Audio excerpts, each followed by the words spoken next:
मैं सबसे पहले विश करना चाहता हूँ मेरे पूरे तिप्रासा को on the occasion of Kokborok day. आज लेकिन मैंने कुछ चीज़ देखा है जो मुझे देखकर बुरा भी लगा और एक चीज़ मुझे बोलना भी था। सब जगह में प्लैकार्ड बांग्ला लैंग्वेज में था, जबकि हम चाहते हैं कि हमारा कॉकबोरोक कोई और स्क्रिप्ट में लिखा जाए। ये बेइज्जती है।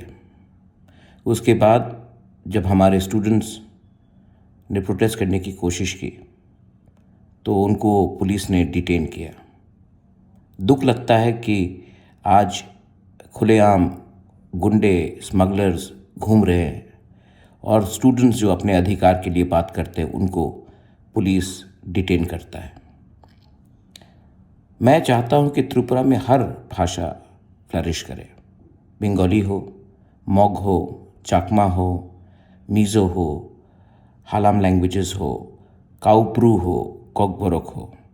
लेकिन अगर हमें ज़बरदस्ती किसी और स्क्रिप्ट में परीक्षा देने का एक प्रेशर दिया जाता है तो एक ना एक दिन ये प्रेशर कंट्रोल से बाहर हो जाएगा।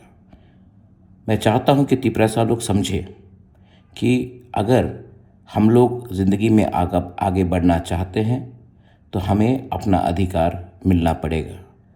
कोई बाहर का हमें दबाव नहीं डाल सकता कि हमारा बच्चा का भविष्य क्या हो। Please think about it. आज कॉकबोरोक डे है, कल कुछ और हो सकता है, लेकिन ये फाइट हमारे अधिकार के लिए, हमारे भविष्य के लिए, हमारा नेक्स्ट जनरेशन के लिए चलते रहेगा।